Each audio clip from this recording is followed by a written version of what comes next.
अगर बुक को हम देखते हैं तो ये देख ले बेटा, बुक बुक के अंदर इस तरह से ये लेयर्स हैं, ठीक है। किसके लेयर है? पेजेस के लेयर है। तो ये जो ट्रांसफार्मर का ये जो फ्रेम होता है ये लेयर्स का बना हुआ होता है। अब ये लेयर्स का क्यों बनाया जाता है बेटा? लेयर क्या बनाने का मकसद क्या होता है बेटा? लेयर का बनाने का मकसद जो होता है, ठीक है ना, ये मकसद जो होता है ये आगे हम डिस्कस करेंगे पावर लॉसेस के अंदर के। इसका फ्रेम जो थिक होता है लेकिन वो जो है वो इसका फेरोमैग्नेटिक मटेरियल का होता है, सॉफ्ट आयरन का होता है। तो ये सॉफ्ट आयरन का इतना थिक जो होता है, ये कंटिन्यूस सॉफ्ट आयरन का लेयर्स होते हैं। एक लेयर और दूसरे लेयर के दरमियान वार्निश का लेयर होता है, ये लेयर्स में बनाया जाता है। अब ये लेयर में क्यों बनाया जाता है, इसका रीजन जो है वो आगे है, तो वहां पे डिस्कस करेंगे। तो ये होता है बेटा कोर मटेरियल, ठीक है। इसको क्या कहा जाएगा? Core material. और कोर मटेरियल कौन सा होता है बेटा? परम एलॉय होता है, या जो होता है वो सॉफ्ट आयरन होता है। ये आयरन निकल और कोबाल्ट की कॉम्बिनेशन से बनता है। अब इसके ऊपर इस तरह से होता है बेटा, ये इस तरह से प्राइमरी कॉइल होती है और इस तरह से सेकेंडरी कॉइल होती है। हम क्या करते हैं, प्राइमरी के अंदर देते हैं एसी। ट्रांसफार्मर हमेशा एसी सप्लाई पे काम करेगा, डीसी सप्लाई देंगे ना तो वो काम नहीं करेगा। तो बेटा यहाँ से एसी सप्लाई देंगे। इनपुट कौन सा है? इनपुट है जो है वो एसी, ठीक है। इनपुट हमने दिया एसी। अब इसकी वजह से क्या होगा, इसके अंदर फ्लक्स बनेगा। और ये किसके ऊपर है बेटा? ये है soft iron. Soft iron ferromagnetic material है, इसलिए ये हो जाएगा कि इसका फ्लक्स जो होगा वो सेकेंडरी तक चला जाएगा। और प्राइमरी का फ्लक्स किस तरफ चला जाएगा? प्राइमरी का फ्लक्स चला जाएगा सेकेंडरी में। और सेकेंडरी के अंदर भी क्या जनरेट हो जाएगा?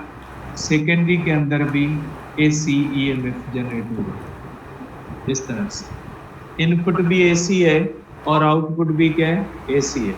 तो प्रिंसिपल क्या होता है? सॉफ्ट आयरन का फ्रेम लेते हैं, उसके ऊपर दो होते हैं। ये बेटा हुई प्राइमरी कॉइल, इसको कहा जाएगा प्राइमरी कॉइल। इसको क्या कहा जाएगा बेटा? इसको कहा जाएगा सेकेंडरी कॉइल। प्राइमरी कॉइल में इनपुट एसी देते हैं। जैसे ही आपको पता है एसी करंट देंगे, इसका फ्लक्स बनेगा, ये फ्लक्स जाएगा इसमें सेकेंडरी में। फ्लक्स जाहिर है एसी चेंजिंग है, एसी चेंज होगा, फ्लक्स चेंज होगा।